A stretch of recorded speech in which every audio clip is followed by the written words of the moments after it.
বিশ্বের সবথেকে ভালো জোন পোষার আমি ছাপরি আল আমিন। তাই তো আজকে অচেনা ৩টা রিজনাল প্লেয়ারদেরকে জোন পোষ দিয়ে দিব। কারণ আমি রিপোস গেমিং থেকেও ভালো জোন পোষ করি। সঠিক বলেছেন। বেশি পকপক আর কথা না বাড়িয়ে আমরা চলে যাই জোন পোষের দিকে। কার কুশলটা কার কুশলটা কার কুশল কি রে ভাই, আমার তো না। আমার কুশল নেই। আসিফ ভাই আপনি কুশল ইমরান ভাই মনে হয়। এটা দেশের হ্যাঁ এটা দেশের পুষার মানে বুঝো। এই জায়গায় একজন আরেকজনকে বলতেছে ভাই এটা কার পোষার কার পোষার, একজন বলতেছে ভাই এটা বাংলাদেশি পোষার। ভাই এই কথা মেন কথা হইতেছে কি ভাই, তারাও আমার চিনে না, আমিও তাদেরকে চিনি না।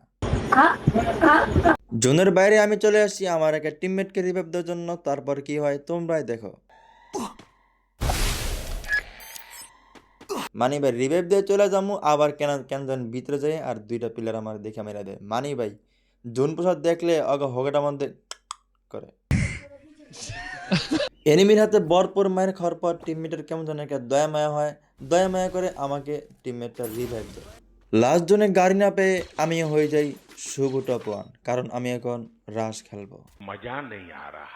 মজা পাইবা কেমনে আমি তো শুরুতে মেরে গেছি। আমি যদি থাকতাম তাহলে জোন পোষ দিয়ে পরে ম্যাচটা বুয়া নিয়ে যেতাম। এখন কথা হচ্ছে সে না, কথা হচ্ছে গিয়া প্রো লেভেলের একটা জোন পোষা সে চলে যেত টিমমেটদেরকে রিভাইভ দেওয়ার জন্য।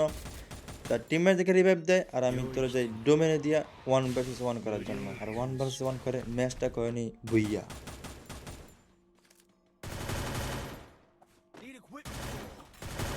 এখন তো অনেক ইনবক্সে নক দিয়ে বলবে ভাই আমাকে জোন পোষ দেয়া দাও, আমাকে জোন পোষ দেয়া দাও। ভাই আমি প্রো লেভেলের জোন পোষার, আমি সবাইকে জোন পোষ দেই না, বুঝেন নি ভাইয়া।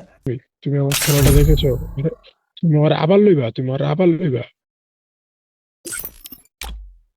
হ্যাঁ তুমি আমার কত লইবা খারাপ কম নয়।